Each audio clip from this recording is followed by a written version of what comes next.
Here at PB Lawrence Stakes Day. It is the feature, of course, most of the interest around Australia wanting to see the reigning Melbourne Cup favourite in Poissons de Lune kicking off his campaign. And that is out the gate here. He's at around the $3.80 mark at the moment. He's still holding favouritism. But interested to see if there's a little rally coming for Poissons de Lune. $3.70 at the moment. Racing. And caught them well. Poissons de Lune easing to settle last of all in company there. Back of the leader. One high esteem. Second effort the rail. And they're followed then by Under the Eiffel. And that allows Poissons de Lune to be a length away at the end and clear running. 600 to go. He trails by about 6 or 7 lengths. It's a Jeeb from Under the Sun before the turn. Then Pago Rock. Lune held up. High esteem about 4 away from the leader. Followed Under the Eiffel. Second effort. And Poissons de Lune last 7 off the leader. As they corner, a Jeep tries to go for home. He led by 2 lengths. Lune, Pago Rock coming on down the outside. Second effort took the shortcuts. Poissons de Lune still a fair bit to do. A Jeep at the 150. He's all out. He's a length and a half in front. Here's Poissons de Lune. He starts to storm now. Second effort comes. Poissons de Lune just swans down the outside. Picked them up easily and won like a champion by a half a Jeep. And Lune, Pago Rock coming on down the outside. Second effort took the shortcuts. Poissons de Lune still a fair bit to do. A Jeep at the 150. He's all out. He's a length and a half in front. Here's Poissons de Lune. He starts to storm now. Second effort comes. Poissons de Lune just swans down the outside. Picked them up easily and won like a champion by a half a Jeep. And second effort ran third. And Pago Rock of the Sun. Wow. Bossy said wow when he rode him in a track gallop. And wow's the right word. Wow is the right word. How good was that? Poissons de Lune, 1,400 metres, back last, storms up. You know, besides that mare, and so you think, this horse is right up there with the best horses I've ever ridden. He's genuine superstar. There's all the sectional times when we also look at the steward's head-on vision. The issue is going to be, is he now too brilliant to win a Melbourne Cup? Is he more of a Cox Plate horse than a Melbourne Cup horse? Yeah, Ronnie. Oh, look, he knuckles down like, you know, like a proper Melbourne Cup favourite should. Look, he hasn't been beaten for a long while now. The good thing with him is we know he can stay, we know he can settle, we know he can, when he gets up in distance, he can race on the speed, which was a new chink to his armour last 2 preparations. And including the Melbourne Cup, the market did react quite quickly yesterday. Well, that's an overreaction. We're talking Melbourne Cups here. $5, you know, that's ridiculous. 5th of November. New Zealand Bloodstock Group 1 Memsie Stakes is our last race for the day, and it is the big feature. 8 Group 1 winners here. $18.9 million in prize money they have earned, and a short price favourite in the unbeaten mare Atlantic Jewel, who's 7 from 7. Is the New Zealand Bloodstock Memsie Stakes, the first time ever at Group 1 level. They're off. And Fiorente's missed the start by 2 lengths. Seville goes back as well. Atlantic Jewel away brilliantly. Happy Trails, and It's a Done Deal is up there as well. And now a Jeep rushes through and he goes to the lead. So it's a Jeep from Happy Trails. And Atlantic Jewel, she's 3 deep and caught on the outside third. Rod now eases back trying to slot in. He gets one away from the rail. Second effort is around her, and It's a Done Deal settling down. 5th the Fee Super Cool, 2 to Fiorente. Green Moon back at the end in company with Seville. Second effort went on inside the 800, went to the lead and neck clear from Ajib. A length away, Happy Trails, a half the outside, Atlantic Jewel. And then It's a Done Deal, the fence. Lucky Grey improving, and they're followed by Furlax. Silent Achiever next from My Quest for Peace. Fiorente in an awkward place. Super Cool next, and then Green Moon and Seville. Coming around the turn, It's a Jeep, Happy Trails, and Atlantic Jewel. She's gone up to join them on the outside. Rod sitting pretty quietly, and he's about to let her go into the straight. A Jeep kicked. He's drawn 3/4 clear. Here's Atlantic Jewel. She's let down at the 200 like it was only yesterday that we saw her. She's sprinted away now, and it's all over. Atlantic Jewel raced 3 lengths from Ajib. Happy Trails, Furlax, Super Cool coming home, but welcome back, darling. Atlantic Jewel by 3 eased up. Either Furlax or Sax or Super Cool for the miners. It's at Trails and Atlantic Jewel. She's gone up to join them on the outside. Rod sitting pretty quietly, and he's about to let her go into the straight. A Jeep kicked. He's drawn 3/4 clear. Here's Atlantic Jewel. She's let down at the 200 like it was only yesterday that we saw her. She's sprinted away now, and it's all over. Atlantic Jewel raced 3 lengths from Ajib. Happy Trails, Furlax, Super Cool coming home, but welcome back, darling. Atlantic Jewel by 3 eased up. Either Furlex or Super Cool for the Miners. It's a done deal. Green Moon got home beautifully. Fiorente, Happy Trails was next over the line, followed by Lucky Grassed Home. Awesome. You are a superstar, Atlantic Jewel. And Michael Rodd loved every moment of it. It had been 18 months, loved every moment of it. It had been 18 months since we've seen her. She's 8 from 8. She could be anything, and she bolts in the Group 1 and makes 7. She's just blown them away. Terrific training performance. It was scary how easy that was. I mean, when she rolled up at rounding... Points me relieved, excited. Good effort. Let's concentrate on this mare. 70 weeks since we've seen her, and for her to do that first up and make so many other Group 1 winners look ordinary, she is just unbelievable. I reckon she is. You're not giving me a lot at the moment. Sorry, I'm speechless. I really am. The pressure I'm in now, it's good. It's hard to believe, but the way she won, could she have possibly even improved? She's got so much improvement in it, it's frightening. All right, mate. Well done. Thank you. There's Mark Kavanagh, a very emotional Mark Kavanagh.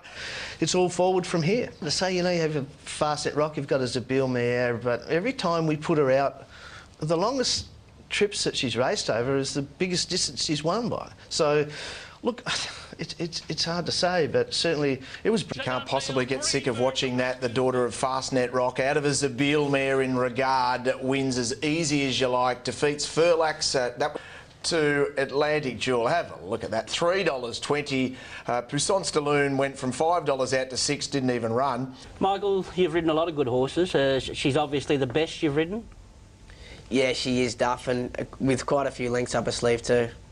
Beaten up $5 into $4.40. Kalini's out to $51. Tremec out to 100 to 1. Light in the Night, 12 out to $15. Now there's good money for Hawkspur. $7 into $5.50. 12 is... It's away in the centre, running 5th. Veyron over on the fence will need a bit of luck to get out. And then Bayrear starting to take closer order. Tremec's on the outside. And further back was Hawkspur. The leader is beaten up. Lead from Light in the Night. Then Sneaker Peak. Moriarty's running a race and Crafty Earner down the outside. Hawkspur is starting to run on strongly. The leader is still beaten up. Hawkspur is trying to shoulder out, and he does that. He appears on the scene, Hawkspur, and Cassidy drives him clear, and Hawkspur will take out the Chelmsford. Beats Beaten Up and Light in the Night, followed by Moriarty and Sneaker Peak, and then Kalini running on. He's the real deal. He did it last start in the Warwick Stakes, but today he stood tall. He's on path towards an Emirates Melbourne Cup. There's no doubt about that. Number 11. Vince Accardi's data reveals a sensational performance by not only the winner but also the runner-up. Yeah, look, the winner came home in nearly 11.5 lengths faster than the track and distance average for the last section of his race. That's a massive sectional, and it tells you about the turn of foot that Hawkspur has. The way he flattens out here, he reminds me of, in his action, of a horse like Duna Den, how he flattens out, gets his head straight out. That looks like a young Duna Den there to me, hitting the line. Look, he was impressive yesterday. There's no doubt about that. On the feature, the Makybe Diva Stakes, Group 1 level for the very first time over 1,600 metres. The reigning Melbourne Cup favourite is the favourite, $2.30, Puissance de Lune. Here for the Makybe Diva. Well, can he get to Group 1 level here? I know most of Australia... And it's Bit of Hell who was fired up the leader. December Draw second. A length away is Volpark, and then Mr. Mo at Ethiopia on the move. And then Two Links Tuscan Fire. Let's Make a Deal. Puissance de Lune coming on a bit wider on the course. Trailed by Managar as they swing for home. And then Fortella, Sea Moon still about second or third last as they've balanced for the run in now. And it's Bit of Hell headed by December Draw. Ethiopia, Volpark behind them. Now wider out Puissance de Lune. Bossy's hit the go button. He hasn't exploded immediately. Sea Moon is back last of all. Coming to the 200. Still December Draw. A swarm of horses chasing. Puissance de Lune. Fortella starting to get home now. Puissance de Lune lifting at the 100. He got to the lead. Fortella's going to have a drive at him on the outside. Puissance de Lune. Fortella dived. And he might have nabbed him. Maybe Fortella. Puissance. Still December Draw. A swarm of horses chasing. Puissance de Lune. Fortella starting to get home now. Puissance de Lune lifting at the 100. He got to the lead. Fortella's going to have a drive at him on the outside. Puissance de Lune. Fortella dived. And he might have nabbed him. Maybe Fortella. Puissance de Lune. And about 3 lengths is a photo for third. Mudra's up there with Let's Make a Deal. And also... It's close. He's got it. Fortella will nail Puissance de Lune right on the line. I think many people undersell this horse. Of course, he's a Group 1 winner winning a Ranvet, but he came here and there wasn't a lot of... Go through the stats. Who are the outstanding runs for us to concentrate Well, the winner, Fortella, clearly the best turn of foot won the race, and the best ride won the race too. Craig Newitt was able to tack on to the back of Puissance de Lune, and knowing that he had a horse that could really drop a quick 400 metres, that's exactly what Fortella did. It's funny sort of looking... Ethiopia wasn't all that far away? No, it was plenty to look at. There was definitely plenty to look at. I thought Puissance de Lune was the making of him. He did it tough. He got shoved out. Ollie Wines Golden Rose, number 1 Sidestep, $8 out to $10. Number 2 is Fast and Rocking. The Zoo Star, $12 into $7.50. Dissident of 16 in the Group 1, De Borderly Wines Golden Rose. Number 4 Zoo Star. Set to go, they're off and racing in the Golden Rose. Criterion and Bullpoint both came out slowly. Zoostar didn't jump all that well and he's going to settle about second last. It's Thermal Current and Prince Arata about midfield on the rail. And then Eurozone followed by Sidestep. He's getting on heels and getting the head up. On the outside is Windjammer followed by Pit Crew and Drago. Zoostar was next, followed further back in behind him by Criterion, and Bullpoint has tailed off about 6 lengths. Leader at the 700 metre mark into the red, led by a neck on Marseille Roulette. Dissident on the outside is third, followed by Thermal Current. Clusters in the centre, running fifth. The rider now trying to push out into the clear and get him on his bike. Then on the outside, War, followed by Fast and Rocking, tracking up near the inside. And then Eurozone and Prince Arata's in between horses looking for a run. It's Dissident taking the lead from Marseille Roulette. Clusters down the outside with War. And Zoostar is zooming down the centre. Dissident the leader, but Zoostar's about to gobble him up on the outside. Dissident on the inside is headed by Zoostar, who ran to the lead in the Golden Rose with 100 to go. Then Sidestep and Bullpoint, but it's Zoostar. Zoostar beat Dissident. What a run from Bullpoint, getting up for third. And then Sidestep followed by Thermal Current. Further back, Prince Arata, and then Eurozone and Cluster followed by Fast and Rocking. Followed by... Looked to me like a moderately run race, but just such a massive bunch.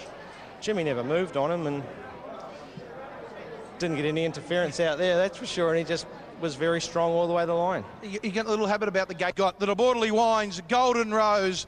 He was near the back of the field, but... Bullpoint getting up. Sensational win to Zoostar, the son of Northern Meteor. What would he be worth at stud now out of a Reduced Choice mare in Zazoo? Congratulations to him. Was brave, wide without cover, running second. And what about the run from third in Bullpoint?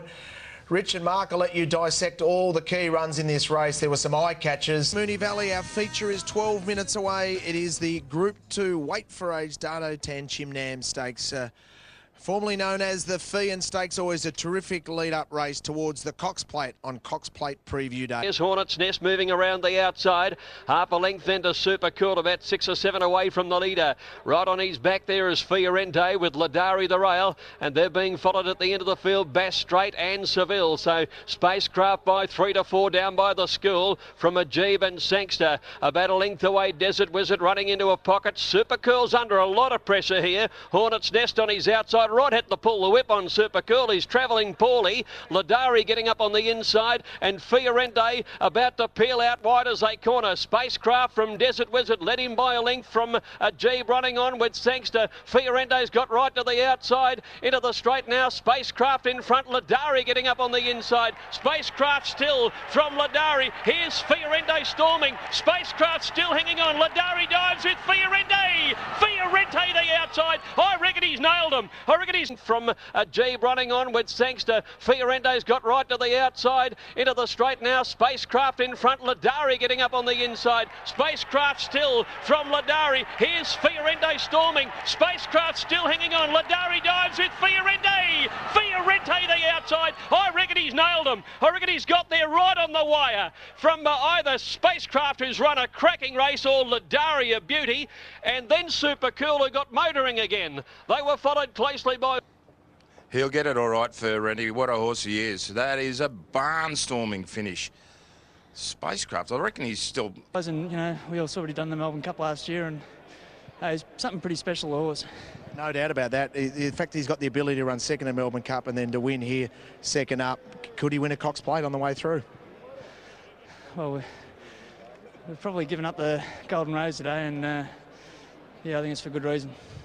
What a win. The crowd roared. Fiorente, $2.90 for Gai Water. But look, going forward from the race, Fiorente is clearly the one you want to follow. I wouldn't be dropping off Super Cool if you like him for the Caulfield Cups. Just when the sprint went on, left a bit flat-footed, but he was very strong to the line. Look, Bass straight. Underbeat. $2.75. Puissance de Lune will be running in the Underwood over at $8.50. Puissance de Lune is poison at $5.50 in my opinion. Big race in the Melbourne Cup. In fact, Ron, what's he had now? 4 runs in Australia maybe? He hasn't run a bad race yet. He's a good horse. He's a good horse. Whether this is a big win, I don't know. At first, I thought it was a big win. Maybe I'm just in a bad mood today, but I want to pull this race. I reckon you are, Duff. I reckon you're playing down a few this morning. No, we'll have a guaranteed place. Oh, look, he's a serious Melbourne Cup horse. Yep. Race number 6 on the program, the Bill Ritchie Handicap over 1,400 metres. It is a Group 3, and the money is there too for Boban. No surprise when you see him in the yard. First of all, they went out pretty slow in the early section. Can he get home from the back of the field? Coming up towards the home turn, and it's Asher Khan, a length and a half in front, led from Tag Us and Title, then Malavio Bello trying to push out underneath it. Boban's trying to save ground between horses. Choice Bro and Sizzling is the widest runner. It's Asher Khan, the leader. Boban's got into the clear. He's about to sprint up on his inside, and then Bello, Choice Bro. Sizzling is struggling, and Boban sprinted fast and raced away. He's a length and a half in front of Asher Khan and Choice Bro. Oh, he's putting a gap in them here, Boban. He'll win easing down. Boban goes down to win it. Now it's Beltone getting up on the inside. He'll probably get second from Choice Bro, and then Sizzling for... Well, he's in... Number 9, Boban. Well, he looked great here, and he has, he's performed. He just drifted fractionally towards the... And now Chris Waller's working some magic on him. I reckon in a former life he may have given a jockey a chance to win the Pineapple Award at Mark Dell. Of course, that's with Chris. Chris Waller's improved this horse out of sight. The Group 3 field there yesterday was a pretty special performance and has... Terrific race. A strong hand, obviously, for Guy Walter there with Toydini and Streamer, 2 of the top 3 in the market. Around the Manning out here at Caulfield for the running of the Group 1 Underwood Stakes. The members full. That's in terms of crowd. And the public area, Bling, Atlantic Jewel. She's the odds-on favourite for the Group 1 here. Plenty of punters holding those signs up, and they're about to flap the way of Atlantic Jewel. Very good in the Memsy, obviously. He's unbeaten second up. I think that's why a lot of people... It's 50 out to 750 on track. There she is, Atlantic Jewel, pretty calm and collected in the mounting yard. She gave them a lesson in the Memsy. Atlantic Jewel, one of the first to show out in the early stages, and she goes to the lead immediately. Up there with her is Dear Demi and close up Managar, and It's a Done Deal coming over to sit right on the speed as well as they settle fully. So Atlantic Jewel is the leader. Out past the 1400 by Ethiopia, just in behind them on the inside with Managar and Happy Trails. Atlantic Jewel the leader, and Rod setting his own tempo. 1,000 metres to go. It's a Done Deal. The second favourite is going to go with the Great Mare, and he's only 3/4 of a length away. 2 in front of Dear Demi. Happy Trails 4th. 2 lengths to Managar, Ethiopia, 1 Silent Achiever. There followed My Quest for Peace. Back behind those then Mr. Moet, Sea Moon about 9 lengths away from the leader. Wonderful Park and then Green Moon, Puissance de Lune. Foreteller last on the inside, 700 metres to go. Atlantic Jewel only a neck in front of It's a Done Deal. A length and a half at the 600, then Dear Demi who's going through on the inside. Then Managar, Happy Trails, Ethiopia. Mr. Moet pulled to the outside as they neared the turn. Well back still as Sea Moon. Puissance de Lune is third last as they come around the turn. Atlantic Jewel with It's a Done Deal being scrubbed up on the outside, and Dear Demi cutting the corner. Back behind them then is Managar in the straight. Atlantic Jewel, Rod's calling on her now. She leads narrowly from It's a Done Deal and Dear Demi down past the 200, and Atlantic Jewel, she's got a fight on her hands here. A neck in front of It's a Done Deal coming at her. She's fighting on. It's a Done Deal getting to Atlantic Jewel. They come to the line, and It's a Done Deal nailed her. Beat her right on the wire. Six calling on her now. She leads narrowly from It's a Done Deal and Dear Demi down past the 200, and Atlantic Jewel, she's got a fight on her hands here. A neck in front of It's a Done Deal coming at her. She's fighting on. It's a Done Deal getting to Atlantic Jewel. They come to the line, and It's a Done Deal nailed her. Beat her right on the wire. Second Atlantic Jewel, close up either Dear Demi. Might have held on for third. Happy Trails has made ground with Managar. Then came Mr. Moet, and behind those to finish then Green Moon, My Quest for Peace, and further back Silent Achiever, Ethiopia. All on us here, go to It's a Done Deal. he gets the margin. It's narrow, but it's a decisive victory. And sadly for the many fans of racing here, they lose Atlantic Jewel's unbeaten stretch at 9. And It's a Done Deal, does it? And I think we had to... Look how he just posied up today, and when I was in striking distance of Atlantic Jewel, I thought, this is what everyone comes to see, a match race between two champions. And neither of you lay down, did you? Obviously. Oh, it was a dog fight. It's, I could see it. Really, is it? Not really. I think Cox Plate will really suit him, that tough, grueling, because he loves a fight, and the tougher the run race it is, he'll be the last man standing, and that's probably what is Michael. She's been beaten by a very good horse, and It's a Done Deal. I think everyone's seen what he's capable of, and just a beautiful... Various market changes overnight. Some had It's a Done Deal straight favourite, but now it's levelled out this way. Atlantic Jewel retaining favouritism 3. On the wire. Good finish, It's a Done Deal. He's brought an end to Atlantic Jewel's unbeaten run, but certainly not a complete upset by any means. He has won 5 Group 1s after all. And I mean, you've had some really good horses. Where's It's a Done Deal sit at the moment? Oh, he probably sits right at the top. Yeah, he's done it here. He's won 5 Group 1s, which is, you know, not easy to do here. You've got the best in this race. Let's have a look at the market for the Group 1. The Moya Stakes, weight for age, 1,200 metres here at Moonee Valley, where Black Caviar had a great record. Buffering is the favourite. $4 into as low as $3.80, now back out. Bell Sprinter and Schnitzel at Group 1 level for the first time. Set down to a dead 5. They're racing. Bell Sprinter missed it by 2 lengths. Captain Fancy Pants slow, buffering away brilliantly. He's going for the lead. Snitzerland immediately on his inside with Le Bon Sir, third on the inside rail. Followed then by moving up Moment of Change on the outside as Buffering goes to the lead. And then Conservatorium, 2 lengths. Sama Ready, Epaulette. A fair way back, about 7 lengths off them on the rails. And then General Truce. Bell Sprinter after missing the start. And Captain Fancy Pants 3 lengths away. So Buffering the leader. Snitzerland keeping him honest. Only a neck away, and now pours the pressure on coming near the school. Moment of Change just a length away on the outside, followed a length further back, Le Bon Sir, Conservatorium, Sama Ready out wider. 2 Bell Sprinter, Epaulette, they're both well back in the field with General Truce as they cornered, and then Captain Fancy Pants. So it's Buffering in front, Snitzerland with him on the outside. Moment of Change, here's Sama Ready coming on 4 wide. Then Le Bon Sir trying for an inside run, Buffering for home, leading narrowly. Here's Sama Ready, she loops them on the outside, Sama Ready, and race past Buffering with 100 to go. And Sama Ready is starting to sprint right away, and she'll bolt it in. Sama Ready by 3, widening on Buffering. Third placing a photo for home, leading narrowly. Here's Sama Ready. She loops them on the outside, Sama Ready, and race past Buffering with 100 to go. And Sama Ready is starting to sprint right away, and she'll bolt it in. Sama Ready by 3, widening on Buffering. Third placing a photo, maybe Le Bon Sir. Geez, racing well. Moment of Change with him in that photo. Then Conservatorium, Bell Sprinter. Well, the start is becoming a massive issue. Epaulette. Bit of cover if we can. Wonderful performance. Craig really enjoying that. She is a top-class filly, there's no doubt about it. As a 2-year-old, she was up there. He flashed mare to me, and she was pretty arrogant tonight. She won with a lot in hand. Well, many thought she could win, but I don't think anyone thought they'd see something like that. Spectacular performance, and Greg got it so right in the call there. Looped the field and smashed them. Sama Ready back from a long break and injury. Well done to... So we've talked about the winner. What about Buffering? Gosh, yeah. Is he going to win that Group 1 one day? Well, let's hope so. He pulled up sore with a stone bruise out of that race. Look, I don't know what happened with the other... A month ago, you'd have said, oh, you're dreaming. But it was a funny race. Just a wow factor with this win. It was just something special, that win. Stakes. We're not far out, though, from the Roman Consul for the 3-year-old colts and geldings over the 1,200 metres. The favourite is Zoostar, $2.10 into $1.90. The best back... Barbed is in the centre.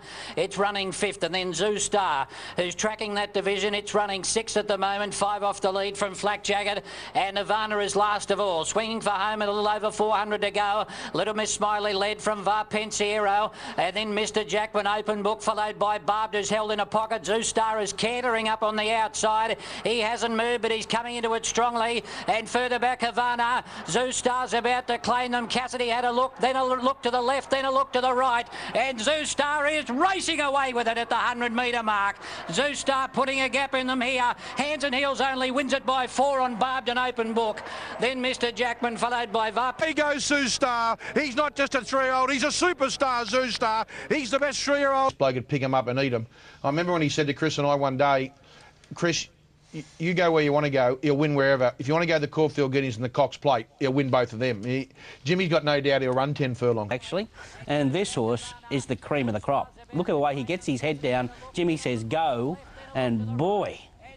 that is explosive, isn't it? This horse has got studs jumping all over him. He's the son of Northern Meteor, who's recently deceased. What would he be worth? They say somewhere around 10 million. Would that be right? I don't know. No, it wouldn't be more. You don't think? Oh, if he wins the Coolmore, maybe. That's why I think all hands will be trying to get hold of him before the Coolmore, where he's going to run an even... Stay live here on TVN. The Epsom Handicap is only 13 minutes away. The favourite at this stage is Streamer and Toy Dini, equal picks from the Guy Walter stable. Falls. Bowban's drifted a long way back today. He's ended up third last and he's out 3 wide, followed by Scream Machine and Toy Dini's dead set midfield, about 8 lengths off the lead, 1 off the rail. Then Belltone, followed by Your Honour. Further back was Sacred Falls, then Riva de Largo. Bowban got into trouble there. He got onto heels and lost ground. He's gone back to second last, and Scream Machine last of all. Ecuador the leader, led from Asher Can and Malavio Spur Tonic. Streamer's nicely poised. She's in fifth spot as they come to the turn, followed by Veyron. Toy Dini's now moving up on the outside with Sincero, and Riva de Largo's the widest runner. Ecuador's the leader, led by 2 on Asher Can. Streamer is coming strongly with Toy Dini down the outside. Stablemates are running on, and Bowban is right down the outskirts of the track. He's putting in a big finish. Streamer went to the lead from Toy Dini and Bowban on the outside. Streamer and Bowban, they hit the line together. Oh, they're wide apart, I'm not sure. It's Streamer or Bowban. 2 on Asher Can. Streamer is coming strongly with Toy Dini down the outside. Stablemates are running on, and Bowban is right down the outskirts of the track. He's putting in a big finish. Streamer went to the lead from Toy Dini and Bowban on the outside. Streamer and Bowban, they hit the line together. Oh, they're wide apart, I'm not sure. It's Streamer or Bowban from Toy Dini. Then in behind them, Spur Tonic, followed by... Cracking finish, Bowban, Streamer. Toy Dini will run third. Here comes Bowban. He's come from last after finding trouble. This is very close. Streamer's in front. Streamer looks prominent. Bowban's out wide. Wow, that angle favours the outside. Toy Dini will run third. Maybe Malavio or Spur Tonic. And Chris Waller, a magnificent performance by this horse, coming from a long way back. We're getting the photo here on your screen. You can see it there. Bowban on the outside gets the margin just ahead of Streamer.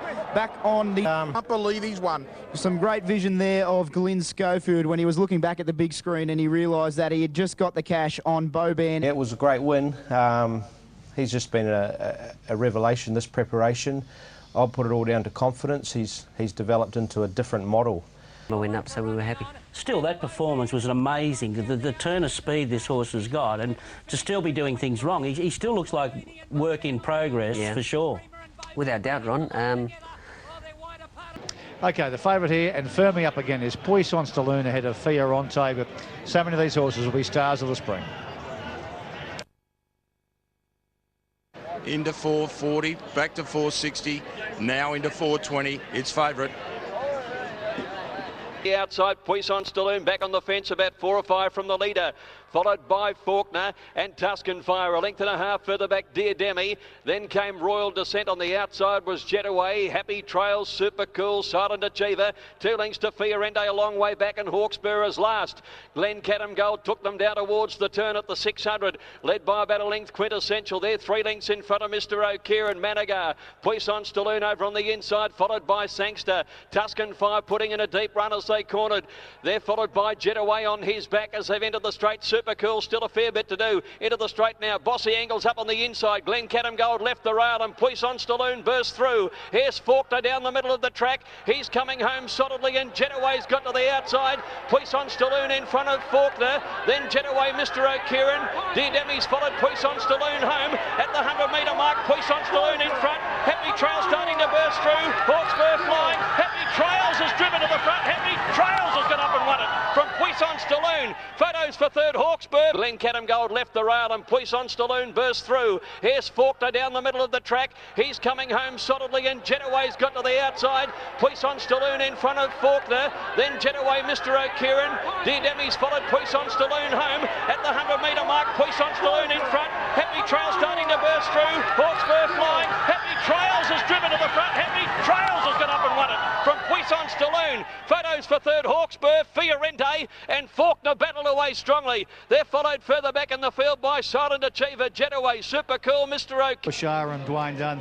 This is a most underrated horse. The $11,000 horse, and the ever happy Paul Bashara loves that horse. Why wouldn't you? He's won him over $1 million. Well done to him.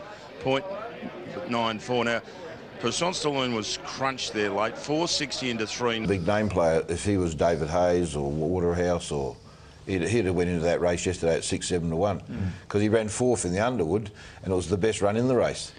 It took a long time to get him wound up and into the race, and everyone's seen his last 300. It was phenomenal, but fortunately the race was over then. He's in the Turnbull for a few years. You were 25 to 1. Did you think you could win? Yeah, well, we got 35 to 1, so we had a good serve. Morning's good as gold. You're going to meet a similar group again in the Cox Plate, so you certainly wouldn't be shying away from that race again.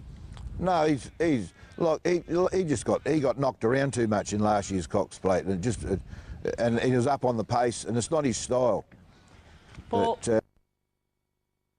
Stakes, what about that run of Fiorente? It was a real eye-catcher. I think it was more of a eye-catching Melbourne Cup trial than he's still got a chance in a Cox Plate, but I mean, it was a real good Melbourne Cup trial to my eye. There were so many runs in the race. I thought Hawkspur was great. He had to be ridden back from that wall. Edgy.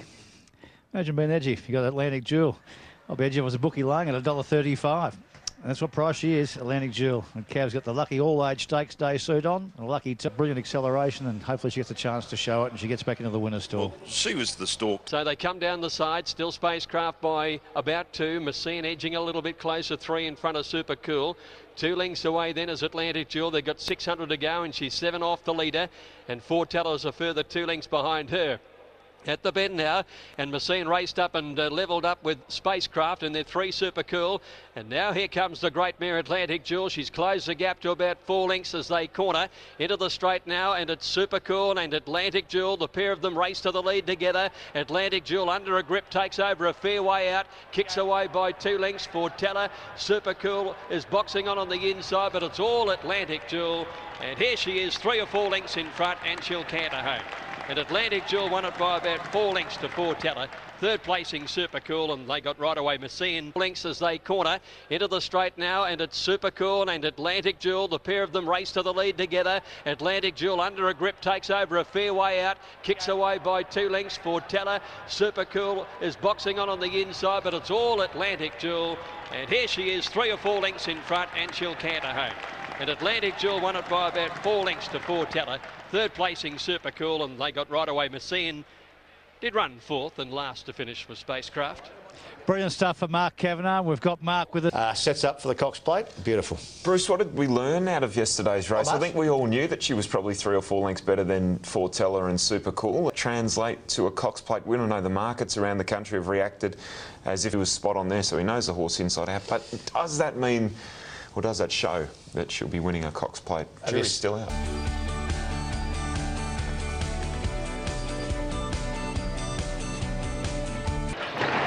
They're off. Manawanui jumps well. Boban immediately being snagged straight out the back in the early part of the race, and a length further back out of Kuba, being followed by Galar. Boban the favourite, second last on the rail. Gilles needs some luck from there, and Mr. Milton at the end of the field. Coming around the bend, and it's Strawberry Boy by a length and a quarter. Conservatorium ridden along second, followed by Second Effort. Tax Me If You Can's had enough. Manawanui threads the needle. He's coming home okay, and Boban is getting up along the inside. Strawberry Boy below the 200 from Conservatorium, who's gradually getting there. Boban's making a lot of ground. He's going for a split near the inside. Strawberry Boy, but Boban is flying along the fence. Schofield sent him through, and Boban, the Epsom winner, got up to win it by a neck to Strawberry Boy. Being followed by Galar. Boban the favourite, second last on the rail. Gilles needs some luck from there, and Mr. Milton at the end of the field. Coming around the bend, and it's Strawberry Boy by a length and a quarter. Conservatorium ridden along second, followed by Second Effort.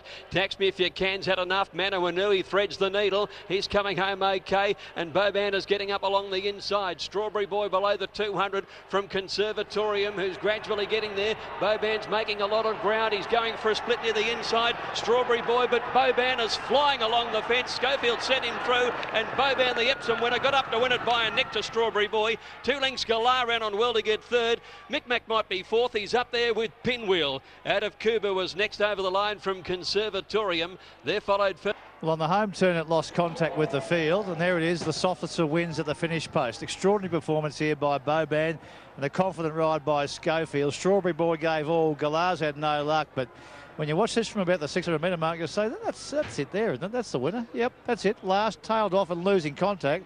Picks up. Gee, Gelding's changed this horse around. He's being set for the Emirates Stakes, and...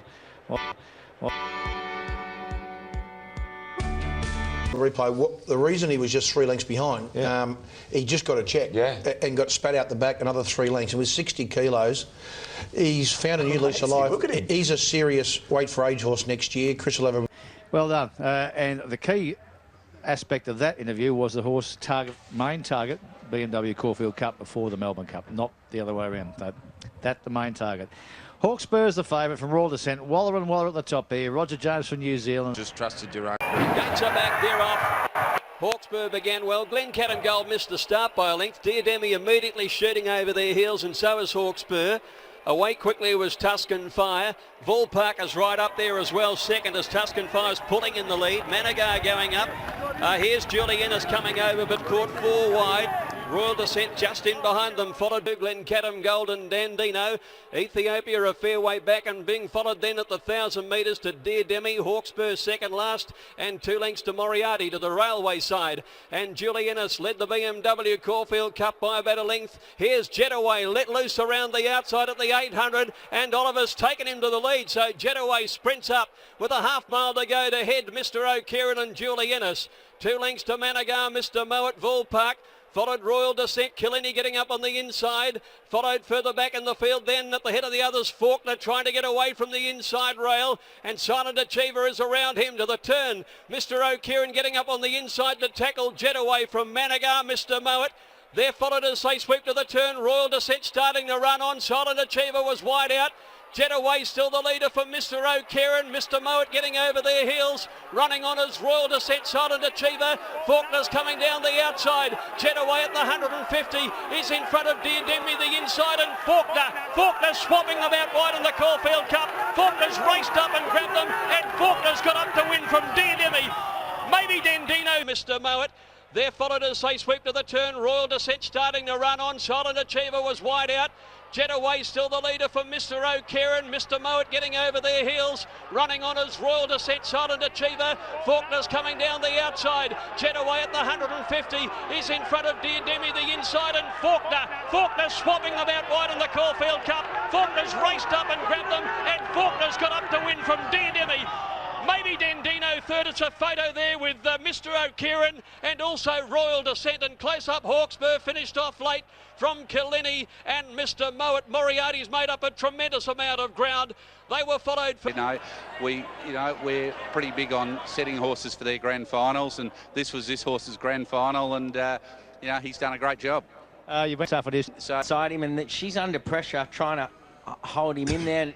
Nick goes for a very neat run there. I mean, there was half a horse's room there when he squeezed through there. And did it again. Oh, then hang on. Slides through here, then just angles out here, and this is when he picks up, isn't it? You know, he puts momentum beautifully, but he had the zip in his legs. He'd rested for the first 3 parts of the race. Bang. When Nick and Lloyd see that, he'll be getting a bonus. Here he is, the winning jockey, Nick. I was just loving it.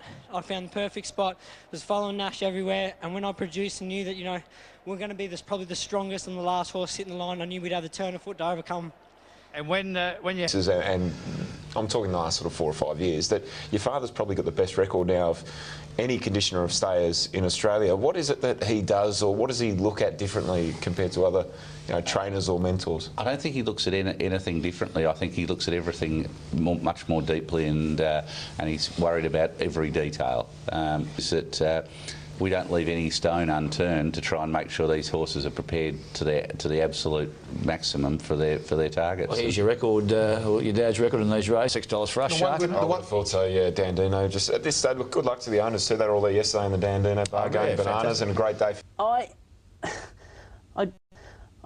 Every year we say you've got to look at the Caulfield Cup. That's the traditional lead up to the Melbourne Cup. I am not convinced that that is the case this year, and I think the market's overreacted. I say, look, Dandino's got a chance, and Faulkner's, you know, deserves his place. But to be first and third... OK, Atlantic Jewel, no surprise in this news today, officially retired by Coolmore. Well, look, no, that's right. Everyone thought that would be the sad situation after yesterday's tragic news that Atlantic Jewel had suffered a tendon injury and wouldn't be taking... About 3 years to wait for that, but there she is. Only beaten once in 11 starts. And only beaten by a head, so... The Bell Sprinter all finishing unplaced. They're back to try and just 260 into that mark now. Official fluctuation went up 225, and that's what price it will remain. They're racing. Bell Sprinter about a length, slow moment of change, missed it by 2. Sama ready about third, last to bounce out. And Labonsa away flying, and he carves over to find the lead. Buffering went across second, Lucky 9 settled down third. Those are last. Buffering the leader down the side, Lucky 9 a length and a half away. Labonsa now third from Sham Express. Sessions making ground on the outside, and Rebel Dane taking off around them too. Then Sama ready now in some traffic from Diamond Earth. Aranosa coming wide, and Bell Sprinter has to wait on a run. As they came to the corner, it's Buffering with Sham Express joining in. They're 2 lengths now on Le Bon Sir. Lucky 9 is next, and then Sessions. Sama already gets into the clear, but is it too late? Buffering and Sham Express turning in front of Le Bon Sir. Lucky 9 picking up, and Sessions. Buffering clinging on from Sham Express. Lucky 9 flying. Lucky 9 after Buffering. Buffering hanging on. He's got it. Buffering got his Group 1. He beat Lucky 9.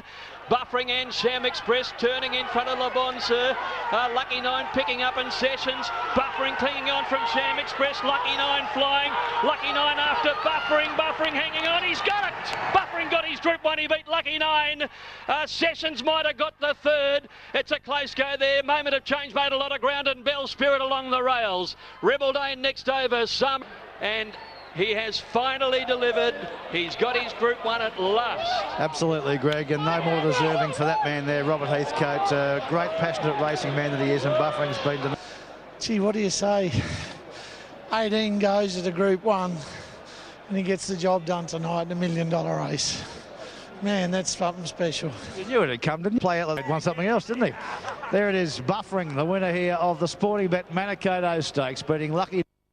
Atlantic Jewel with the tendon injury, but the favourite, It's a Done Deal, the only horse to beat Atlantic Jewel. He's $4.40, looking for his 6th Group 1. Puissance de Lune at $4.80. Long John, can the 3-year-old do it, as Pete Snowden... Let's get to the yard. Not much has changed in the countdown to the market. There it is, It's a Done Deal, favourite from Puissance. They're away.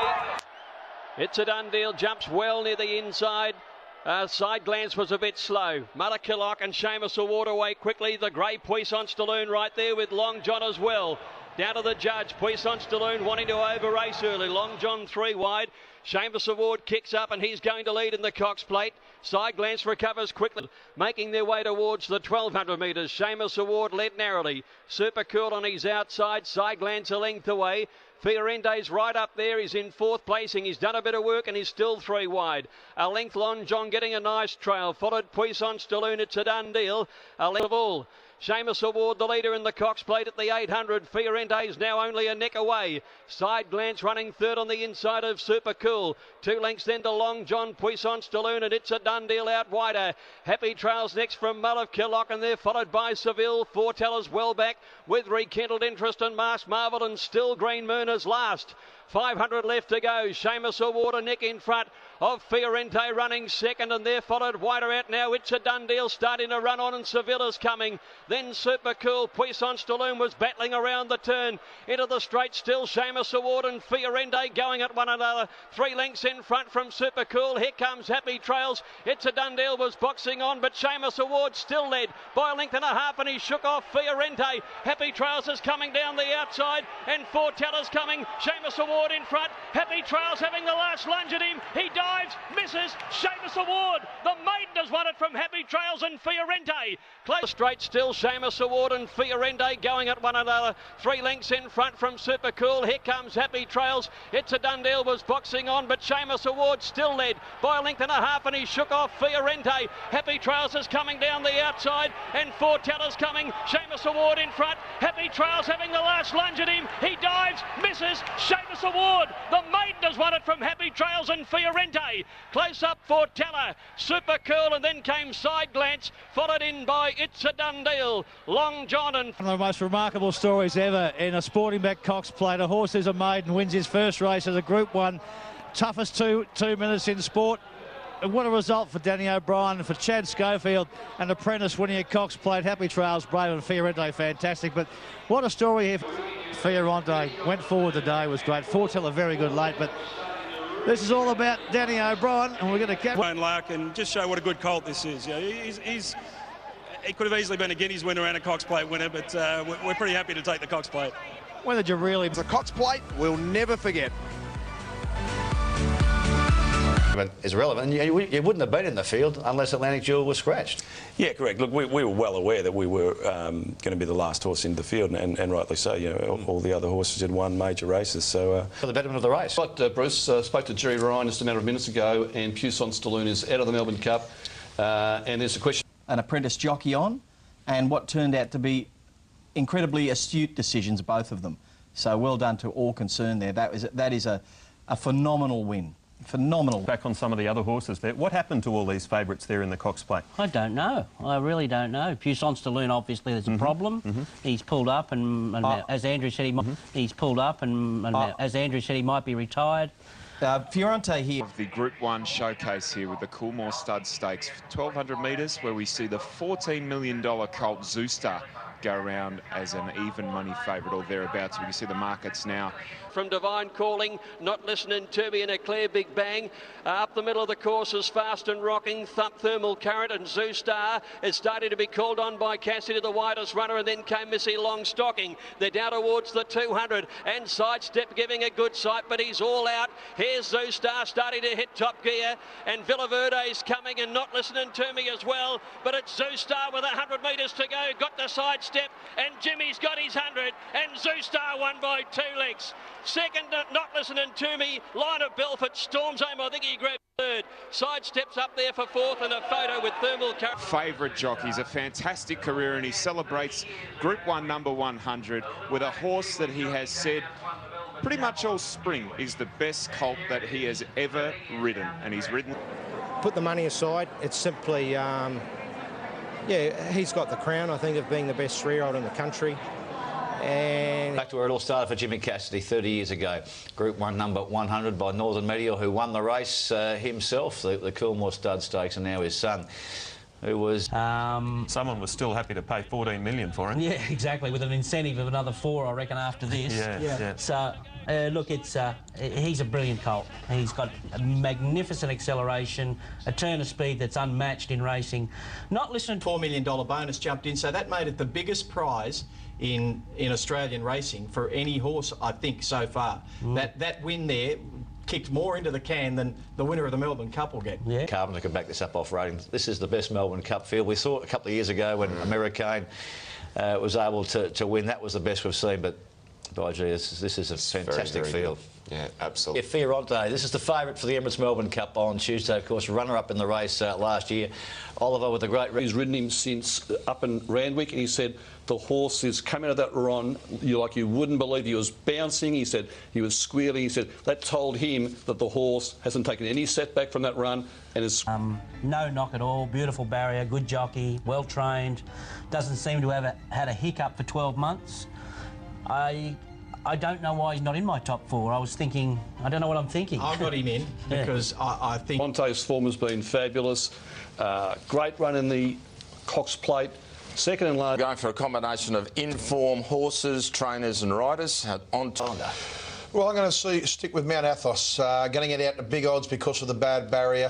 Michael Sharkey. Thank you, Bruce. Seville on top for me, second-year import. Verema clearly on top here. I think she's well weighted. It's a handicap event, and I think she's come here in the peak of... Lovely cup trial in the McKinnon Stakes on Saturday. Nice, lightweight on her back. Mount Athos, Dandino. Athos, I think Mount Athos is the winner. I know he's drawn awkwardly, but he's going to need luck. Verima have other numbers, but they're the 4. Well, I could have gone with all of those ones that you blokes have tipped, but I've gone with Dandino because I just, seeing his... As well, how in the hell none of you have mentioned Fiorente has got me blown away. It'll be winning the Melbourne Cup. Fiorente, Mount Athos, Dandino, Dear Demi, and the field this year is outstanding.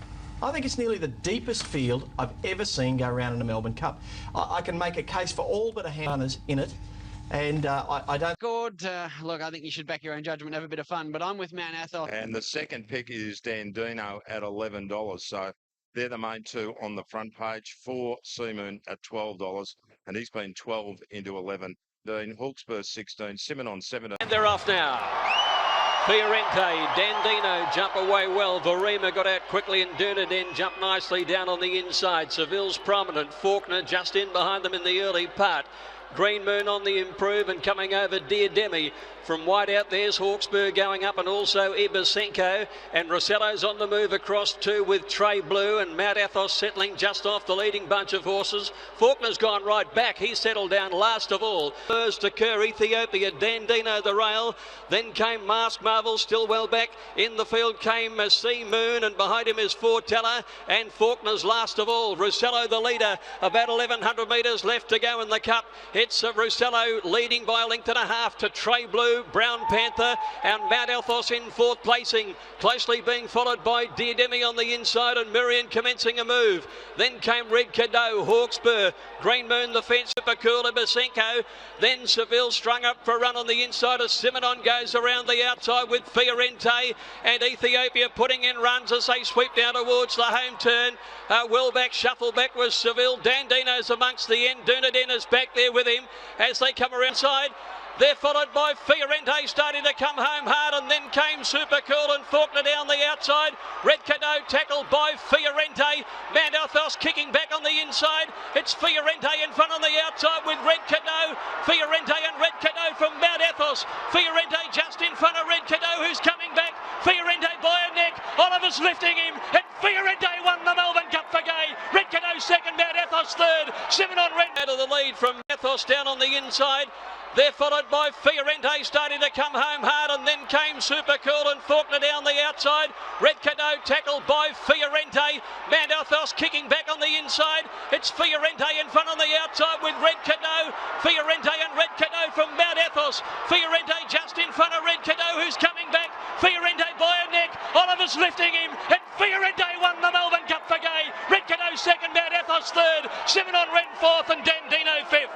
They're followed by Ethiopia, Faulkner, Valerne, then Murian, Hawkesbury, followed by Fortella, Dear Demi, Royal in Melbourne Cup.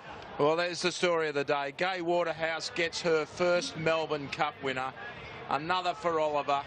Fiorente starts the favourite, and eventually he gets the better of a couple of the gallant internationals and draws away to win it well. Big day for Gay. Big day for Gay.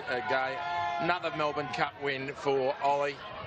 I mean, outstanding form lines and just an outstanding racehorse. All these runs in this country have been either exceptional or outstanding. Add another one, an outstanding win here, beating a red-hot field in the Melbourne Cup, probably as good as we've seen some seasoned journos telling me. And it was simply too good for Red Cadeau and Mount Athos, who ran super. He did some work early. Runner-up Red Cadeau's a soldier. He's rising 9. He was in for the fight.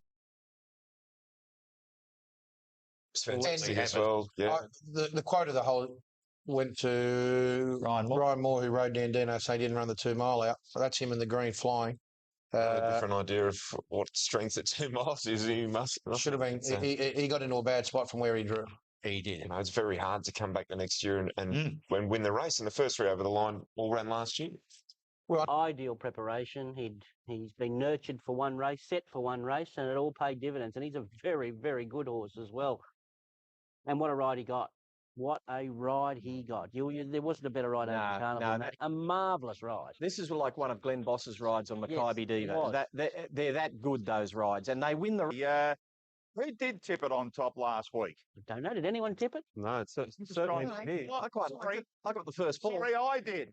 I just remembered that I did. In fact, you guys didn't even put Fiorente in the top four. I'll lap it up for another year. Big ones, the Group 1 $1 million VRC Classic, and a race where Lucky 9 will also be racing for bonuses of $1.2 million. He's the tote favourite. He's the favourite on track as well at $3.80. I can see. Bell Spreaders a fair way back with Temple of Boom. Sham Express back towards the end, and also Sidestep, who's out wide. So it's Little buffering the leader coming down towards the 500. He's 2 lengths in front. Lucky 9 doing the chasing on the outside of Moment of Change. They're clear then from Villa Verde, Bell Sprinter, Fontalina, and then came Rebel Dane, still buffering out in front. 300 metres to go. He's 2 lengths clear on the outside. Lucky 9 now. Preble throwing everything at him, trying to get him to answer. Buffering's going great guns at the moment. Moment of Change, and here's Sham Express starting to finish. Buffering still in front with 100 to go. Sham Express is flashing home. Buffering tiring. He's hanging on though, and Buffering's won it by 3/4 to Sham Express. Moment of Change ran third. Buffering's going great guns at the moment. Moment of Change, and here's Sham Express starting to finish. Buffering still in front with 100 to go. Sham Express is flashing home. Buffering tiring. He's hanging on though, and Buffering's won it by 3/4 to Sham Express. Moment of Change ran third. Fontalina's run fourth, and they're followed by Temple of Boom. Lucky 9 didn't finish off. And level as an ageing horse, as Rob Heathcote mentioned previously when interviewed, that the older he gets, the better he has become. He took charge of the... He could pick up and have the turn of foot at the end of the race. Well, just too fast. Peter Snowden. Now he can't stop winning them. Well, the Willie, there's no black caviar around. There's no Haylis. There's no Sepoy. There's a buffering now. Yeah, and by the... I find it quite extraordinary. A couple of weeks ago, he wasn't a Group 1 horse, and now the headline says he may be the best in the world. Well, I'm saying early, extraordinary odds. It's $11, I think, they're betting this before. Also at Newcastle, Peter. Now, the Group 1 Winterbottom Stakes is coming up at $2.10. The West Australian champ, Barrackey, unbeaten at Ascot, 12 wins from 13 starts. Racing in the Winterbottom now. Buffering was out okay. Barrackey, he jumped fairly. The Rising was away brilliantly. Moment of Change, Beach Express. Right behind the mix. It's Buffering on the outside at the 850. Looking to cross Barrackey. Jason Brown holding out Damien Brown, but Buffering crosses. Buffering's won that battle for the lead. He settles a length in front. Jason Brown pushing up on the inside though with Barrackey. Spirit of Boom and the Rising's outside of those. Spirit of Boom got a check there. Lost about a length and a half. Moment of Change going up in front of him, followed by Beach Express. Further back, Accelerator. Then Power Princess, Shining Knight, Tiger Pete, Waterman's Bay dominating last of all. At the 400, the Great Queenslander, the leader, Buffering. Barrackey on his inside. And now they're about to really test out each other. Here's Moment of Change, the Rising. Down the outside, Beach Express. Buffering shook off Barrackey. Barrackey's gone. Buffering's the leader, the Victorian. Moment of Change trying to run him down. Damien Brown lifting belt on the inside. Buffering. Moment of Change will lunge at him. Buffering. Moment of Change. Moment of Change and Buffering in a photo. Missed out each other. Here's Moment of Change, the Rising.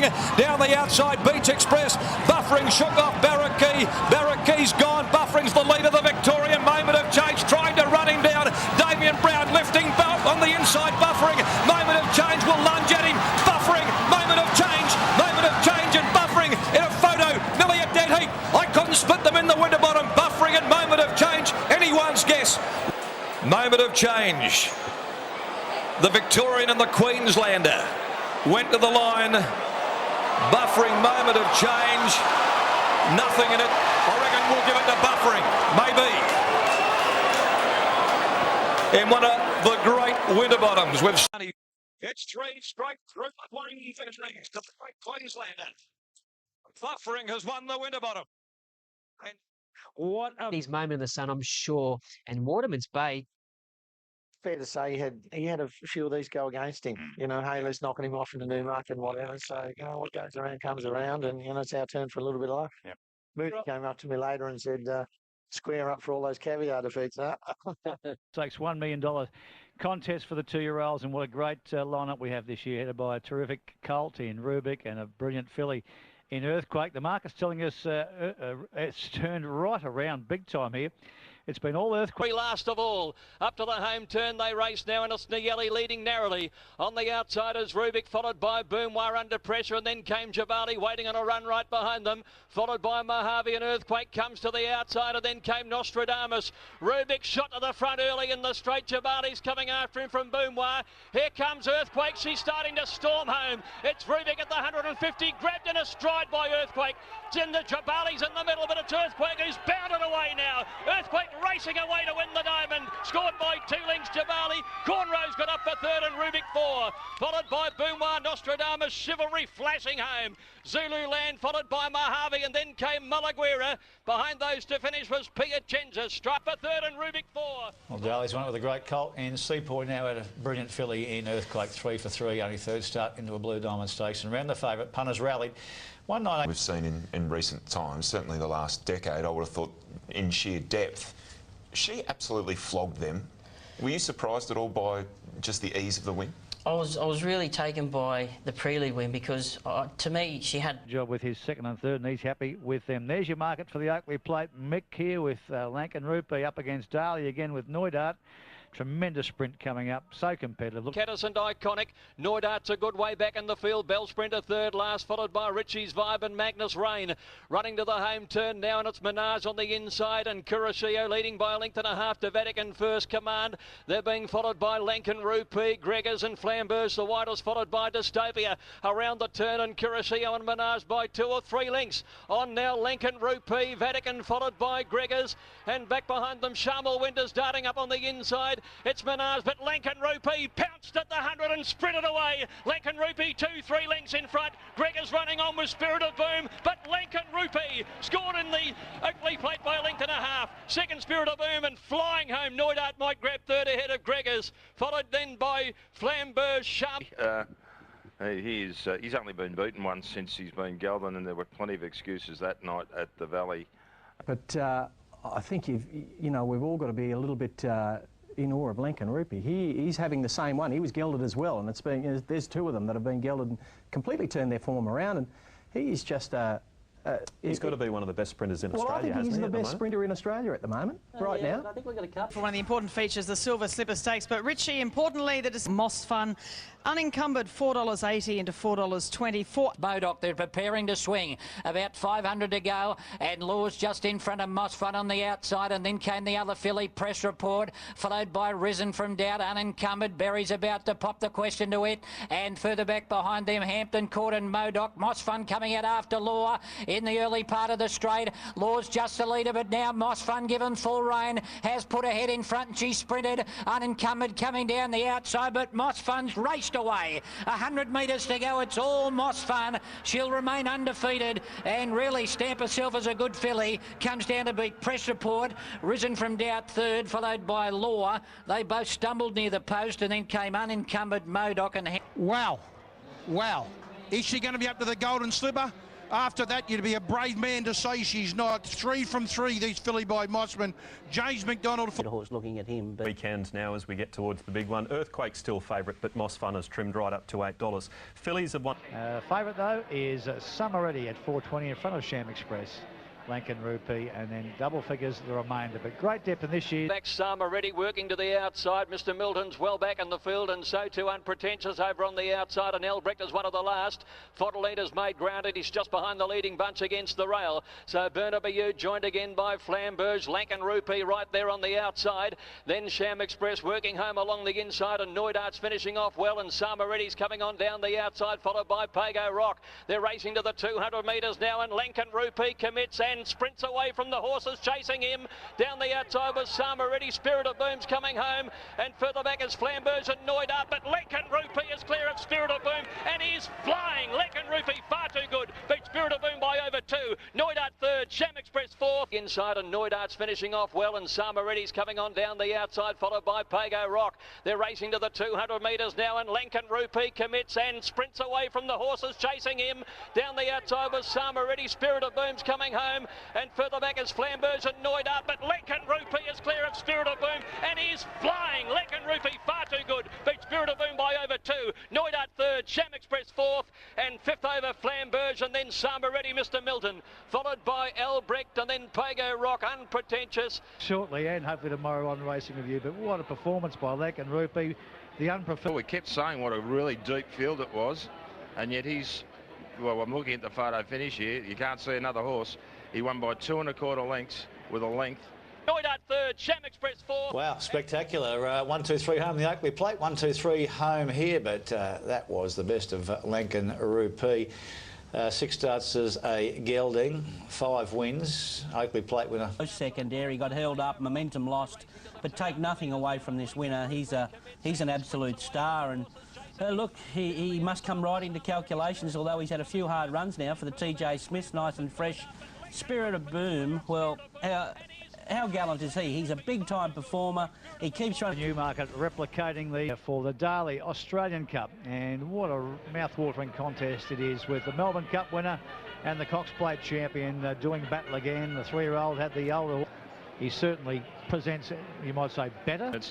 And he's been 220 down to 205, so been a bit of a go here. At the end of the field, so the Australian Cup field is being led down towards the 800 by Seamus Award. He's had a really good run in front. A half clear, Green Moon is second. Murrian moving up on the outside to keep Star Rolling pocketed behind the leader. They're followed Valeurs to Kerr, Thunder Fantasy, Fiorente next on the outside of Forteller, and Let's Make a Deal last of all. On the turn for home, Seamus Award from Green Moon on the outside, and moving up is Murrian. Just behind them now, Fiorente pulls to the outside. Ollie riding him along to try and get into the race. Seamus Award at the 400 from Green Moon, Star Rolling. Fiorente a further couple of lengths away on the outside, and back behind those horses, Let's Make a Deal. It's now with 200 metres to go. Sham Award just the leader from Green Moon, and Fiorente. What a battle this is. It's a beauty. 100 left to go. Fiorente and Green Moon raced away. It's Fiorente coming home the better though, and Fiorente wins the Australian Cup 3/4 to Green Moon. Forteller flashed home and got third, and then Valeurs to Kerr, followed further back in the field then by Murrian, who battled away well. Let's Make a Deal next over from Thunder Fantasy and Star Rolling, and Seamus Award dropped out and he's finished last. Wow, what a race, what a horse he is, Fiorente. A Melbourne Cup all up into an Australian Cup. A brilliant result for all involved here. 101 Group 1s for Ollie, a first Australian Cup for Gai Waterhouse. His head out and wants to beat the other horses. Rich? You say that, Damien. I was interested to hear you say a middle distance galloper. He has won a Melbourne Cup. What do you think's his best go? Best trip, I reckon around 1.5 miles, Richie. I think is about his best trip. I just can't believe you. Special mention to Green Moon, as you said. You know, they've both won a Melbourne Cup. They've cornelled a Melbourne Cup in 2012. It's here, Sham Express, Summer Ready and Thump. Spirit of Boom, not far away. So this is a great race. Faulkner ran in the race last year. Of course, Black Caviar's won 2 of the past 3. Set for the main race of the night. They're off. Caught them well. Gregor's away with a brilliant start on the outside. Goes to the lead ahead of Thump, and Samariti hustling through along the inside. They're 2 lengths on Fontalina. She inside to be third. And then Sham Express in 4th placing. 3 deep around Fontalina, and It Is Written. Spirit of Boom next getting a card into the race on the back of Sham Express. They're followed Unpretentious, Faulkner and Gig as they went by the 600 metres now. Samariti tried to slow the tempo, but here's now Cassidy moving up on Thump to put the pressure on with the other filly Gregors. They're the 3 leaders ahead of Sham Express. Spirit of Boom starting to pick up the ground on the outside, and then Fontalina. They're coming around the turn now. Gregors and Samariti, the 2 fillies are duelling. Sham Express and Spirit of Boom are starting to come home well on the outside. Into the straight now. Gregors grabbed by Spirit of Boom. Sham Express, Samariti. Here's Unpretentious coming down the outside. Spirit of Boom in front with about 50 metres to go. He's clinging on for his first Group 1 in a line-up, and Fontalina dived it in the inside. Spirit of Boom, Fontalina in a photo. Express and Spirit of Boom are starting to come home well on the outside. Into the straight now. Gregors grabbed by Spirit of Boom. Sham Express, Samariti. Here's Unpretentious coming down the outside. Spirit of Boom in front with about 50 metres to go. He's clinging on for his first Group 1 in a line-up, and Fontalina dived it in the inside.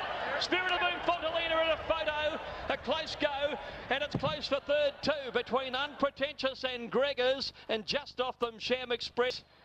Between Spirit of Boom and on the inside Fontalina, who's flashed home and made it very... Fontalina gets Spirit of Boom, gets it. Number will go up here.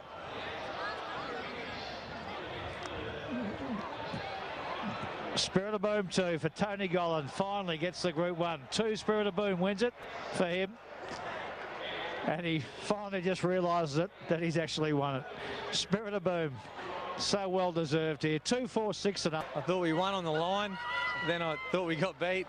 And now we've won. So it's been amazing. He's given us a great ride, this horse, for a long whole thing with the Booms and Eureka, and all my clients have been fantastic. These horses, you know, I was training Class 1 winners at Toowoomba and training Group 1 winners at Moonee Valley now, so it's been a good trip. And it's a great race and well deserved. Good scenes for Tony Gollan, who was went from cheering to worrying to cheering again. And Michael Rod, I've never seen Michael so emotional after the race. He goes back to his days with Tony's dad Daryl, and Bossy. Well, it was one that got away for him. He was just absolutely devastated that Fontalina, not through anything other than... Looks like the ones, the time-honoured Coolmore Classic for the fillies and mares, Group 1. And what a race it is. 16 Rutkins is the favourite, has to defy history. Only 3 runners in history in the last 30 years have carried this sort of weight and been able to win. And they are all Australian Horses of the Year, and Sunlined in it twice. 9.50, Steps in Time, $8 and solid. Arenosa, 19 into $17. Fire Up Fifi's $26. 14 into 10. So good money for the Japanese galloper, Henna's Gold, $14 into $10. The leader is Steps in Time from Sweet Idea, Longport, and Catkins is running fourth. She looks to have got in probably with a half a trail there in fourth spot, followed by A Time for Julia. Then in behind them next is Benaria, followed by Shiny Rose, Real Surreal, Scorpio Queen. Dear Demi looks to be right off the track, followed by Arenosa, Lucia, Valentina, and then Fire Up Fifi, Hannah's Gold, Gypsy Diamond and Royal Descent. Well, he's clapped the speed on here on Steps in Time. It's dashed away. It's about 5 in front coming into the straight in the Coolmore Classic from Sweet Idea. Then Longport, followed by Catkins, A Time for Julia. At the head of the others, Shani Rose, and then Benaria, followed by Real Surreal. Steps in Time, still a big leader. Leads by about 3 or 4 on Sweet Idea. Then Shani Rose running on, followed by Catkins and A Time for Julia. Will these daring tactics pay off? Steps in Time in front. Sweet Idea is trying to close in on the outside. Steps in Time just the leader as they come to the post and wins it. Held on to win it. Steps in Time from Sweet Idea. Maybe Catkins third. They're a bit past the post when I got back to third, followed by Gypsy. This is very, very close. Number 4 on the inside. It wins it. Number 4 inside, Steps in Time, 4 from 9, daring tactics, and it holds on. Jimmy Cassidy for Joe Pride, Steps in Time. There's the photo punters. I'm speechless, Richo. Look, I just love to see that sort of thing with jockeys that know what they're doing. Jimmy Cassidy's won this race. With all due respects to Steps in Time, Jimmy Cassidy has won this race for sure and certain. Bruce Clark is catching up with some of the very happy connections. Look, I'm a bit cocky, Brucey, but I said to Joe, if I can get cheap sectionals early and stay out a little bit wide and get her to come back underneath me, I said 600 from home. I said I'm metal to the pedal. Make the others carry their weight, Catkins and a couple of them other good mares. There's 34.43 last 600 metres. Brilliant by Jimmy Cassidy. Win number 102, a Group 1 level for him. Third crack at the race for Steps in Time. Gone from 8th to 4th to 1st. And another Coolmore. But the genius part of the ride was he probably took off a half a furlong, about 100 metres before they expected it, right? And he was off and running. And suddenly they're all thinking, well, I didn't expect that. And they're all off the bit chasing, as you say, with big weights with some of those mares. And he just messed them up. He did. And it worked out beautifully in the end. She was getting very tired. The whole field was catching her. I know she hasn't won something in it, yeah. And Hannah's Gold missed the start badly. It looked awful. Well, it may have, but it didn't run that bad. Craig Williams just sat on it the last 200 metres. He just let it run to the line, and she was still making a bit of ground. It's got a dry coat on it. I'm surprised it ran so well. She's won 1.7 million in stakes. She's not a bad horse, you know. It ran better than it looked. They got $1 million maidens over there in Japan. I'm telling you, it ran better than it looked. That's just my opinion. An Australian Cup winner on your screens in Ferrente. We'll get to him very shortly in second. All right, let's have a quick look at the market here with Fiorente 250 to 280. It's a done deal 240 to 270. They're fighting out. Of all, well, Carlton House is really stretching the lead here as they come down the side. 800 to go, about 6 or 7 lengths in front. Leads from Silent Achiever. Fiorente being urged along on the outside to come up a little bit closer. It's a done deal is stalking him every step of the way. Sartorius is under the stick, followed further back by Fortella, then Gondokoro, Hawkspur and Moriarty. As they approach the turn, and Carlton House comes back to them. Leads only narrowly now from Silent Achiever. Fiorente on the outside. It's a done deal's had its back most of the way. He's hooking wide on it, and then came Moriarty down the outside. It's Carlton House giving a sight here. Got away from Silent Achiever. It's a done deal, and Fiorente will need to lift. They're both struggling for mine. It's Carlton House in front. Silent Achiever coming after it. It's a done deal trying to rally. Carlton House is in front. Little Silent Achiever is lifting and is going to get there. I think she lunges and wins. I think Silent Achiever from Carlton House in a bobbing finish. Third's either It's a Done Deal, or on the inside we've got Hawkspur, and then came Sartorius, followed by Fiorente, and then at the head of the others. In front, Carlton House. Silent Achiever comes. They get close. Silent Achiever, it'll get it. It'll get it, but I'm not going to go the early crow.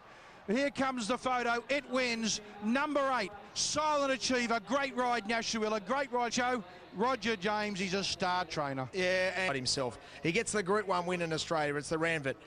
Rosehill Guineas, the classic 3-year-old race. A Group 1 race over 2,000 metres with some of the superstars of Australian racing. Square last of all. The New Zealander Pacini is striding along clear at the 600 by 2 lengths on Seamus Award and Order of the Sun. Surge ahead, saving ground on the inside. Terranado held up for a run.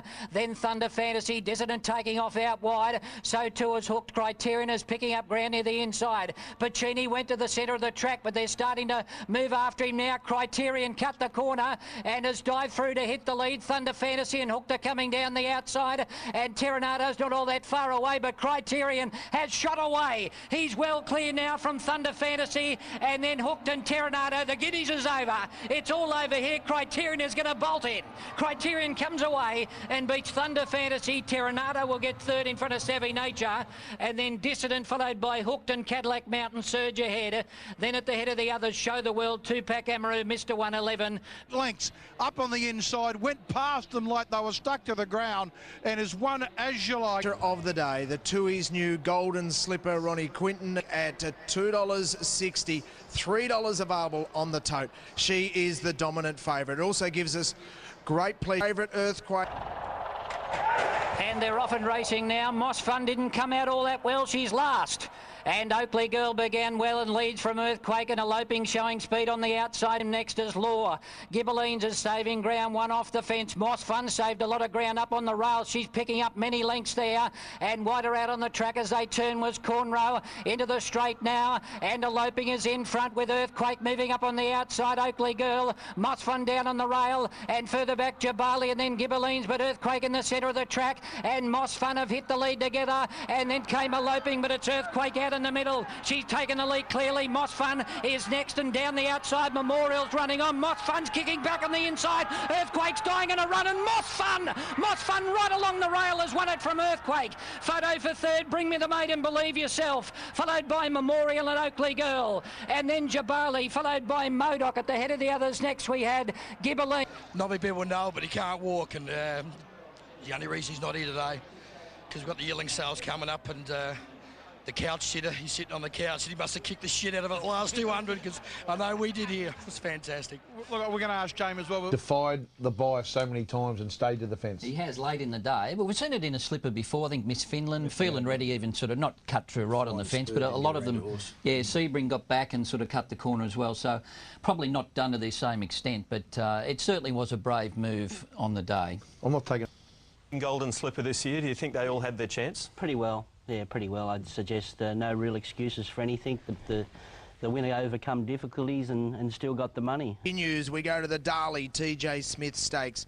Over 1,200 metres worth $2.5 million. Weight for age sprint over the 1,200 metres, and the highest rated horse in Australia is the favourite Lincoln Rupee, 380 out to 440, now into 420. Week 420. I think the simple fact of the matter is if he handles the wet, he wins. I think he's the best sprinter in Australia and perhaps the world. So he was. Seamus is last of all. 600 out, and the leader Lankan Rupee leads by about 3/4 of a length on Buffering. Snitzerland's got into their slipstream running third, then Tiger Tease followed by Steps in Time, Billaverde, Sweet Idea and Rebel Dane at the head of the others. Lankan Rupee in front as they top the rise. Buffering about a length and a half away in second spot. Snitzerland going it after them, but now Newitt draws the whip on Lankan Rupee. He went into another gear. He raced away about 3 lengths on Buffering, who's coming after him again, followed by Tiger Tease and Rebel Dane. But Lankan Rupee, this is a superstar of the turf. He's well out in front, and he'll get another Group 1. Lankan Rupee goes down to beat Rebel Dane and Buffering, and then came See the World, followed by Tiger Tease, Gordon Lord Byron, Sham Express, Villaverde, followed by Sessions and Sweet Idea, then Famous Seamus, Steps in Time, Snitzerland, Bell Sprinter. They bet $4.40. And as Mark said, he's a superstar of the turf. He's the best sprinter in Australia, and I'll say it. I think he's the best sprinter in the world, Lankan Rupee, since he's been gelded. He's done the Oakley Plate. He's won, of course, the Rubiton, the Oakley Plate, the Newmarket, and now the $2.5 million Darley TJ Smith. Couldn't catch up with the sublime speed of Lankan Rupee. 370 and 190, starting price of... Got to this campaign. But it's scary. I truly believe he could go anywhere in the world now and be dominant. He wasn't all that comfortable in the ground today. He just, once he flew. But I reckon he's, I'm not saying he's Black Caviar, but I reckon as I watch him, he give Black Caviar a run for money on his day. Well, that's big. Yeah, it's true, but... No, I reckon it's true too. Yeah. I reckon he would have given her a run for her money yesterday. We'll talk more about that. Sama Reddy's. Andretti was the champion sprinter of her time and dominant. But I think this horse might actually have a higher top speed than even she had at her top. It makes him very special.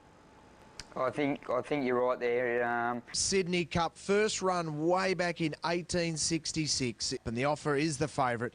Ahead of the Kiwi, who shot the Barman. They're having a terrific day. So Barman, $8 into $5.50. Good go this, $8 into $5.50. The Offer's the favourite at $3.30. Brigantine. And the pressure's starting to be applied here with a line of 4. With Angola tackled by Tremec, Hippopus out 3 wide and Like a Carousel 4 wide. Sartorius smoking the pipe behind them, who shot the Barman next. And then Opinion getting up on the rail, followed in behind them next by Brigantine.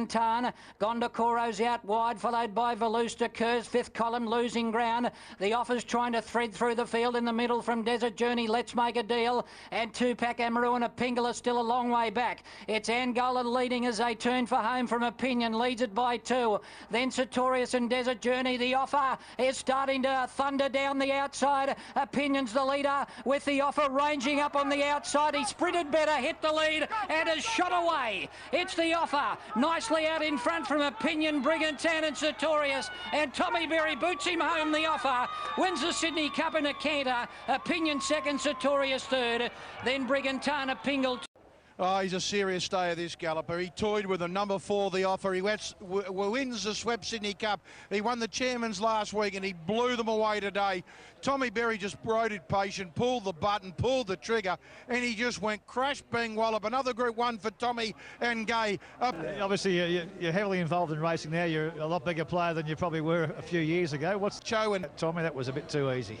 No, well, starting to call that Nathan's horse now. He's two of the hardest things coming back here, and he's the first one to give me a cuddle, and he's not here to do that anymore, but I'm glad I've come back to riding and I'm making him proud. I'm sure, and you said you wanted him to ride a Group 1 winner, and you've done it for him.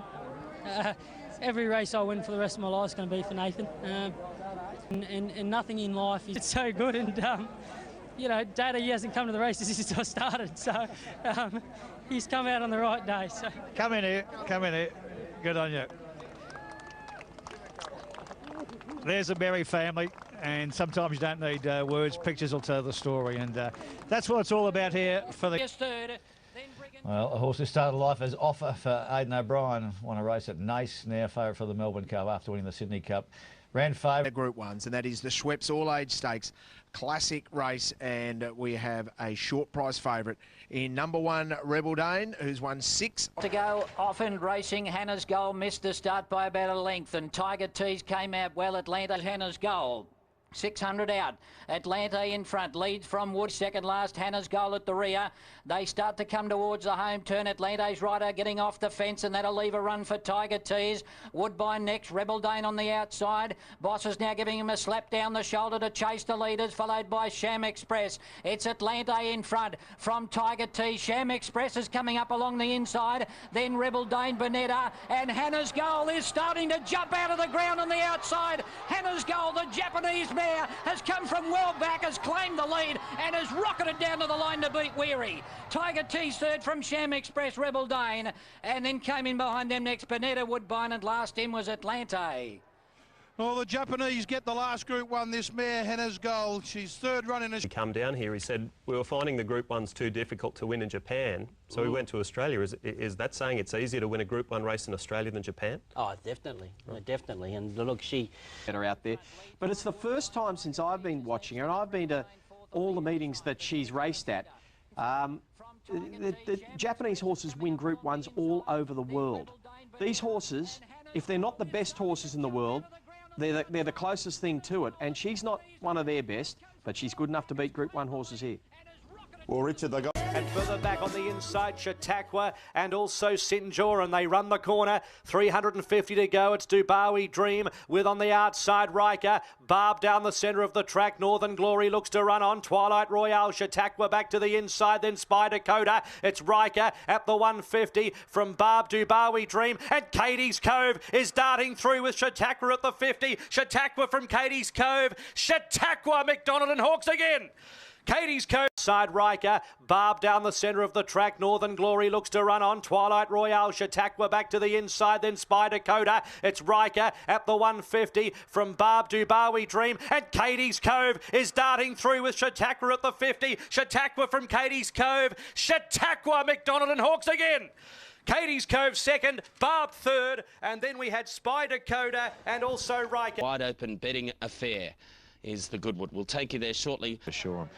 Sistine Demon for, of course, Andrew Noll, a winner here already today. Darcy Jack and Sistine Demon, the joint leaders. Miracles of Life's going through underneath them. Coming through as well was Riz Conservatorium deeper out with Platelet, and then Unpretentious, which has saved a heap of ground with Bell Sprinter. In the straight now, though, and it's Miracles of Life and Riz together from Gregors. Out wide, Platelet joins in from Conservatorium. Platelet, is it history? Platelet goes up to take the lead. Smoke and Joey flying.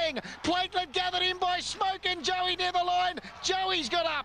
Smoke and Joey has beaten Platelet. Riz is third. And then Unpretentious, which has saved a heap of ground with Bell Sprinter. In the straight now, though, and it's Miracles of Life and Riz together from Gregors. Out wide, Platelet joins in from Conservatorium. Platelet, is it history? Platelet goes up to take the lead. Smoke and Joey flying. Platelet gathered in by Smoke and Joey near the line. Joey's got up.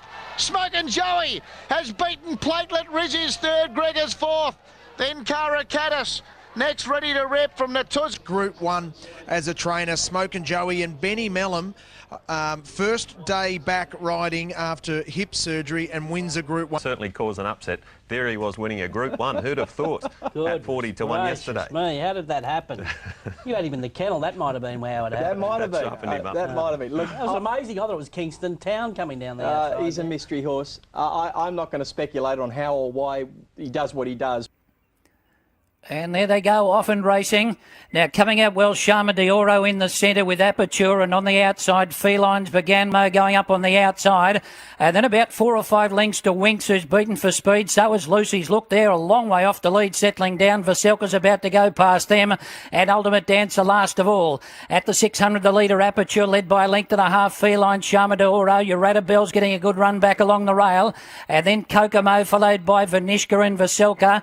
Winks is now picking up a little bit of ground via the rail. Lucy's Look is not travelling. It's second last and getting its ears scrubbed off. And Ultimate Dancer's last. Aperture led for home. Felines is coming out after it on the outside. And then Shama Dioro. Winks is now getting to the centre of the track and is hitting the line well. And Urata Bell, but Feline sprinted. Winks is coming after it down the outside. Feline's the leader. Winks is closing in on the outside. It's finishing very fast. Gets up. Good win.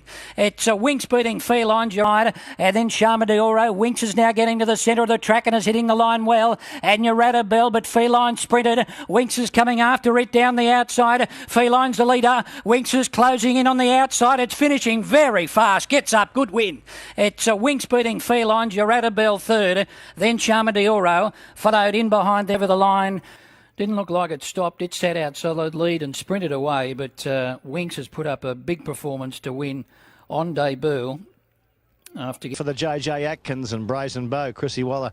He had a winner in Sydney, he's had a winner in Melbourne, he's chasing a Group 1 victory in Brisbane. Gai Waterhouse has got Almalad. Time for Warren. Almalad came round the bend, 2.5 Brazen Bow and Stroke. Careless is next on the outside as they come around the corner, and Pressing's now pulled out to make its run and looks like the Cat is next. Time for Law, led 300 metres to go. Almalad, and here's Brazen Bow splitting them in the middle now. They're followed by Careless, and Pressing is next and Furbish, but Brazen Bow went to the lead inside the 200 metres mark. Almalad's having another dip at him on the outside. Looks like the Cat trying to get out. Almalad and Brazen Bow together. Almalad and Brazen Bow, they come to the line, and Almalad has won it from Brazen Bow, and looks like the Cat. Pressing will be fourth in front of Careless in the next time. Time for War, followed by Furbish Mojave. Today, and he landed a Group 1. Almalad. Alan, that youngster was only having his third start in a race, so I think it's pretty fair to say that he's got a very bright future. This was an amazing performance. He fired him out of the barrier. He over-raced. He hung. He did everything wrong. He looked beaten. He rallied. He was 1,200 to a mile. He's a serious spring prospect. The second horse, Brazen Bow, is a serious sprinter. He belied his pedigree even running in this mile race. He's going to be a force in the spring as well, believe me. He's a serious very good 3-year-old sprinting horse and trained like a sprinter. He's a serious spring prospect. The second horse, Brazen Bow, is a serious sprinter. He belied his pedigree even running in this mile race. He's going to be a force in the spring as well, believe me. He's a serious very good 3-year-old sprinting horse and trained like a sprinter. He'll